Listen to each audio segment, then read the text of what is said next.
Hi friends, welcome back to my channel. YouTube సభ్యులందరికీ happy Shivaratri friends. చూడండి, ఈరోజు అయితే అందరూ జాగారం చేయండి ఫ్రెండ్స్ మీ ఇళ్ళల్లో.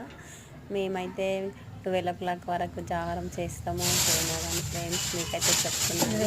ఇక మేమైతే పూజ ఈ విధంగా చేసినాము. ఇవన్నీ వచ్చేసి మా పళ్ళు మేము మార్కెట్ నుంచి తెచ్చుకున్న పండ్లు అనమాట. ఈ గంపలు పెట్టేసినాం చూడండి. ఇంకా దేవుని ముంగల్నే పెట్టేసినాం మొత్తం అన్ని పండ్లన్నీ.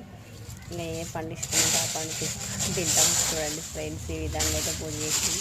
మా పూజ మీకు నచ్చినట్లయితే లైక్, షేర్, సబ్స్క్రైబ్ చేసుకోండి. బాయ్ మరి.